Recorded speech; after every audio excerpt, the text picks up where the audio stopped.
সকলকে অনেক ধন্যবাদ। আমরা ব্যবসায়িকদের আইনি অধিকার এবং প্রতিকার নিয়ে ধারাবাহিকভাবে কথা বলে যাচ্ছি। আজকে যে বিষয়টি নিয়ে আমরা কথা বলবো অত্যন্ত গুরুত্বপূর্ণ, সেটি হচ্ছে ট্রেডমার্ক সংক্রান্তে যদি কোনো বাণিজ্যিক বিরোধ উৎপত্তি হয়, এর লঙ্ঘন হয় কিংবা এই ধরনের কোনো বিরোধ সৃষ্টি হয়, সেই সংক্রান্ত বিষয়ে আইনি প্রতিকার এবং অধিকার নিয়ে কথা বলবো। সেই সাথে লাইসেন্সিং চুক্তি নিয়ে কথা বলবো। প্রথমে আসি ট্রেডমার্ক সংক্রান্তে। ট্রেডমার্ক সংক্রান্তে যদি কোনো বাণিজ্যিক বিরোধ উৎপত্তি হয়, কি ধরনের বিরোধ উৎপত্তি হতে পারে?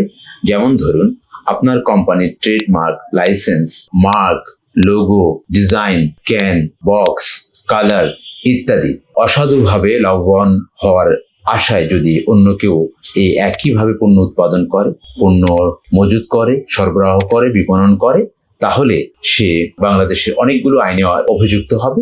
কিন্তু যদি কোনো বাণিজ্যিক বিরোধ উৎপত্তি হয়, তাহলে তাকে বাণিজ্যিক আদালতে আসতে হবে এবং যিনি ভুক্তভোগী, যিনি অধিকার ক্ষুণ্ণ হচ্ছেন, তার অধিকার আদায়ের জন্য বাণিজ্যিক আদালতে আসতে হবে, আর বাণিজ্যিক আদালত তার অধিকার প্রতিষ্ঠার জন্য প্রয়োজনীয় পদক্ষেপ নেবেন। এরপরে আসি লাইসেন্সিং চুক্তি সংক্রান্তে যদি কোনো বাণিজ্যিক বিরোধ হয়, কিরকম বিরোধ সৃষ্টি হতে পারে? সেটি হচ্ছে যে, ধরুন একটা বৃহৎ কোম্পানি, ধরুন KFC বা এই ধরনের অন্য যে কোনো সত্তা হতে পারে, তার ফ্র্যাঞ্চাইজিং চুক্তি নিয়ে কেউ একটি আউটলেট দিল অথবা তার ব্যবসায়িক ব্র্যান্ড ইউজ করলো, কিন্তু ব্যবসায়িক ব্র্যান্ড ইউজ করছে কিন্তু তার ব্র্যান্ডিং মান রক্ষা করছে না, ভিন্ন নামে, ভিন্ন লোগোতে ভিন্ন পণ্য উৎপাদন করছে কিংবা ব্র্যান্ডের মান ক্ষুণ্ণ করছে, সুনাম ক্ষুণ্ণ করছে, ব্র্যান্ডের যে জনপ্রিয়তা এর খর্ব হচ্ছে। যদি এই ধরনের কোনো ধরনের বাণিজ্যিক বিরোধ সৃষ্টি হয়, তাহলে যিনি সংক্ষুব্ধ হবেন তিনি বাণিজ্যিক আদালতে আসবেন।